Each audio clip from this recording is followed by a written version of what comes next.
Salam qızlar, gəlin birlikdə heç bəyənmədiyim Bangladeş toyuna gedək. Burada hazırlaşmışam və paltarımı göstərirəm. Toy saat 8:30-da başlayır, amma çox insan hələ gəlməmişdi. Kişi və qadınları ayırmışdılar. Ona görə mən tək qaldım. Həsən başqa yerdə oturmuşdu. Heç kəsin üzü gülmürdü. Hamı aqressiv idi mənə görə.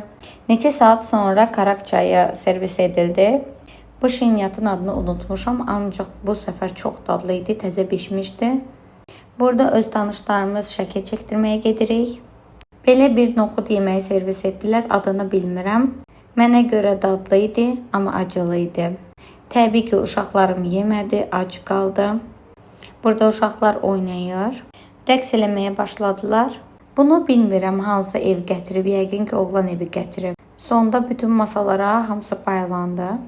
Saat 12-yə qalmışdı, hələ də uşaqlarım ac idi. Arxada gördüyünüz kimi yeməklər düzülmüşdü. Yeməkləri çəkə bilmədim, çünki özünü ağıllı saymış biri icazə vermədi. Sonra icazə verəndə isə acıq elədim, çəkmədim. Qablar belə plastikdir, götürürsüz, nə qədər istəyirsiniz çəkirsiniz. Yeməkləri heç bəyənmədim, çünki hamısı sop-soyuq idi. Bunu da Hind kinolarında görmüsünüz. Məcbur yedim, heç bəyənmədim o qədər də. Toyda olan qonaqpərvərliyi heç bəyənmədim. Hamı bir-birinə göz süzdürürdü.